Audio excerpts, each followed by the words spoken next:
How You Got That Way, a radio address delivered by Archbishop Fulton Sheen on December 24, 1944. Anyone who gives freedoms to another assumes great risks, whether it be a parent to a child or a creator to a creature. In a certain sense, even God took a great risk when he made man free, for the very freedom to become a child of God implied the possibility of becoming a rebel. Since God made us free to choose what is right, we are also free to choose the wrong. We too often interpret freedom as the right to break God's commandments. When at the close of this war you buy an automobile, the manufacturer will give you a set of instructions. He will tell you the pressure to which you ought to inflate your tires, the kind of oil you ought to use in the crankcase, and the proper fuel to put in the gas tank. Really, he has nothing against you because he gives you these instructions, as God had nothing against you in giving you commandments. The manufacturer wants to be helpful. He is anxious that you get the maximum utility out of your car. And God is more anxious that you get the maximum happiness out of life. That is why he gives us commandments. But of course you are free. You can do as you please. You ought to use gasoline in the tank, but you can put in Chanel No. 5. Now there is no doubt that it is nicer for your nostrils if you fill the tank with perfume rather than with gasoline, but the car simply will not run on smell No. 5. In like manner, we were made to run on the fuel of God's love and commandments, and we simply will not run on anything else. We just bog down. And that is what happened to human nature in the fall. God did not give man the frightening responsibilities of freedom without at the same time offering him incentives to choose right rather than wrong. God would not force his happiness on anyone. In almost so many words, God said to Adam and Eve at the very beginning of history, "As an inducement to choose what is best, I shall give you certain gifts. If you use your freedom in the direction of what is best for you, that is, for your perfection, I shall give you permanently the supernatural gift of sharing in my divine nature, that is, of being a child of God and an heir of heaven. To this I add permanently some lesser gifts. You will never die, your passions will never rebel against your reason, and your mind will be free from error. But to preserve these gifts for themselves and posterity, one condition was imposed on Adam and Eve by God, and it was very easy. They merely had to love God, who is their perfection. We must not think that this condition was equivalent to saying to a child, "If you eat a woolly worm, I will give you $1, because a woolly worm is not the perfection of a child. Rather, it was like saying to the child, "If you drink milk and eat food, you will be healthy." As obeying the laws of health is the perfection of the child, so too, obeying the will of God is our perfection. We said that the one condition imposed was that they love God. But how could man prove his love of God? How do you know anyone loves you? Because he tells you? Most certainly not. Love is proved only one way, by an act of choice, by choosing the one we love to something or somebody else. Love is not love unless it is free. It is only because of the possibility of saying no that there is so much charm in the yes. Hence the choice presented to our first parents was between a fruit and a garden, the part and the whole. God said they could eat of all the fruits in the garden of paradise, save the tree of knowledge of good and evil. Was there anything unreasonable about the trial? Is not life filled with abundant instances of receiving rewards on the condition of love? Imagine a wealthy man going away for the summer and telling the chauffeur and his wife that they may live in his house, eat his food, drink his wine, use his car, and ride his horses, but on one condition, that they must not eat the artificial apple he has on the dining room table. The owner well knows the artificial apple will give them indigestion. He does not tell them that. They ought to trust him in the light of all he has done for them. Now, if the wife persuades her husband to eat the apple, she would not be a lady, and if he eats it, he would not be a gentleman. By doing the one thing forbidden, they would lose all the good things provided and have indigestion besides. And they even lose the opportunity of passing these things on to their children. To make light of the fruit in the story of the fall is to miss the point that it was the test of love. Not to shake hands with a passer-by in the street is of no importance. but not to shake hands as a sign of contempt, is very serious. Eating of the forbidden fruit was a sign of contempt, the symbol of rebellion. Like Pandora, man opened the forbidden box and lost all his treasures. But you ask, well, granted that Adam sinned, what have I to do with Adam? Why should I be punished because of him? When President Roosevelt declared war on December 8, 1941, you declared war without any explicit declaration on your part.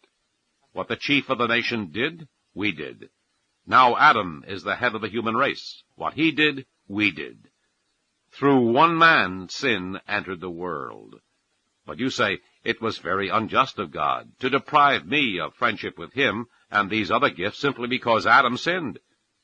There would have been injustice if God deprived you of your due.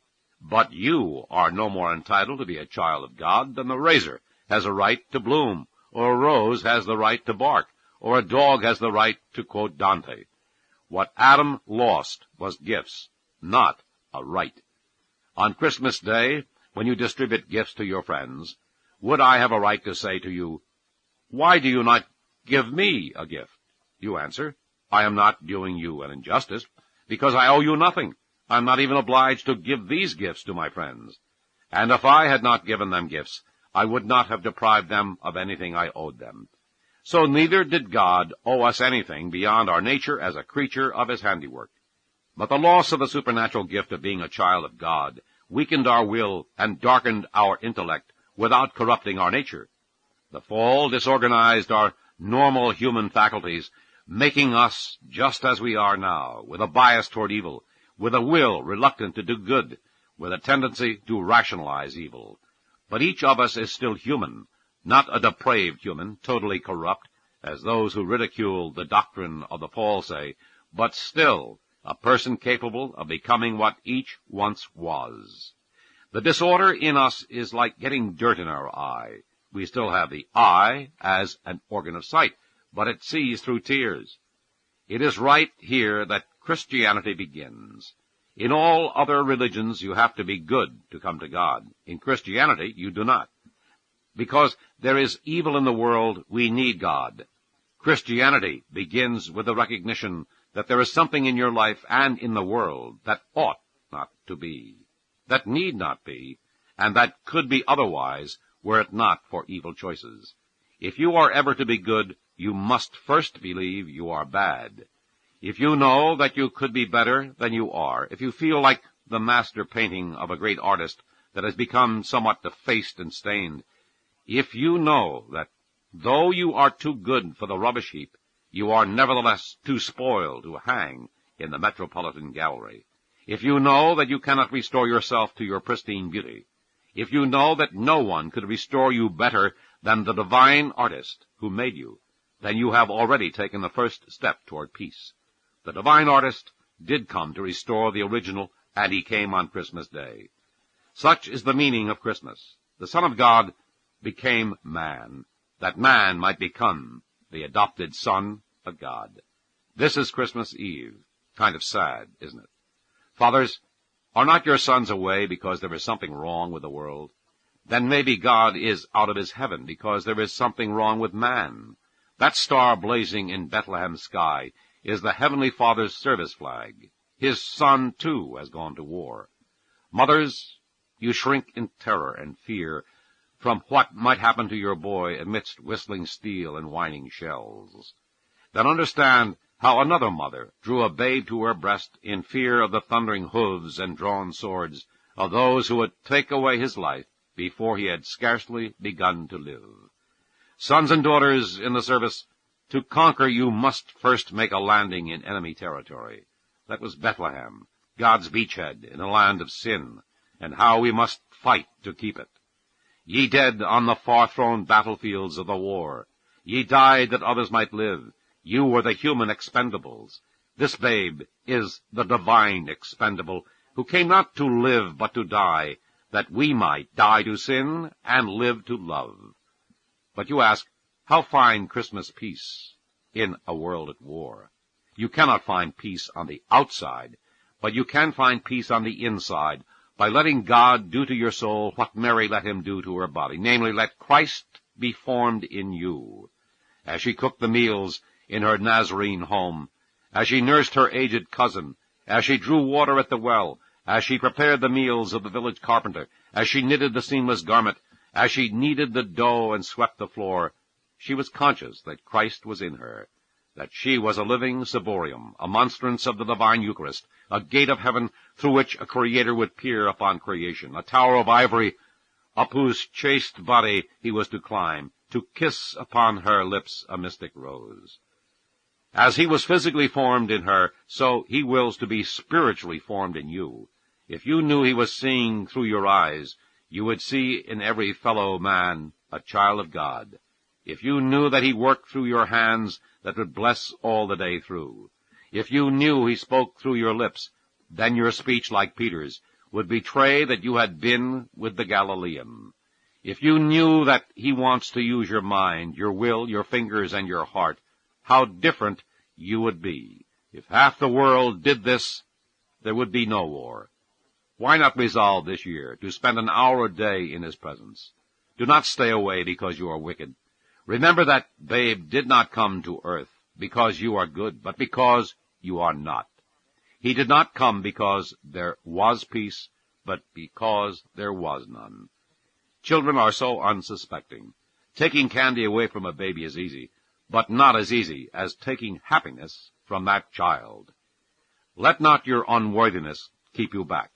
Remember, love is blind, and no one is as blind as this child's.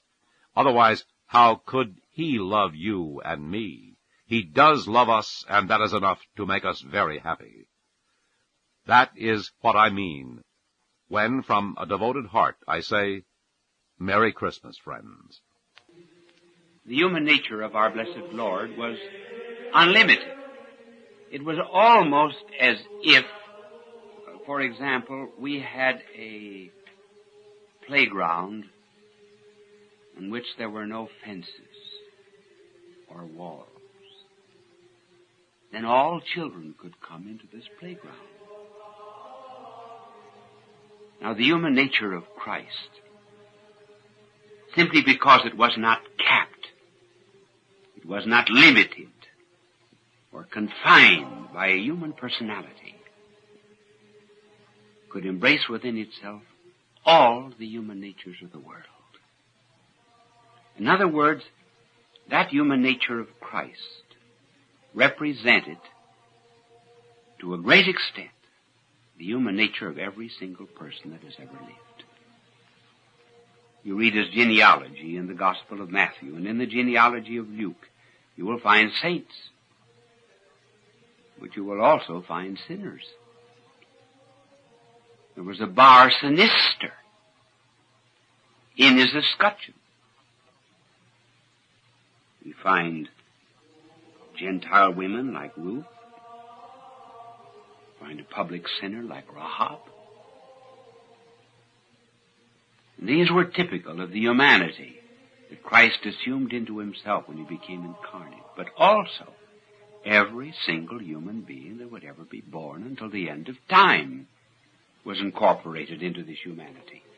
Hence there is not a Buddhist, there's not a Confucianist, there is not a communist, there is not a sinner, there is not a saint that is not in some way in this human nature of Christ.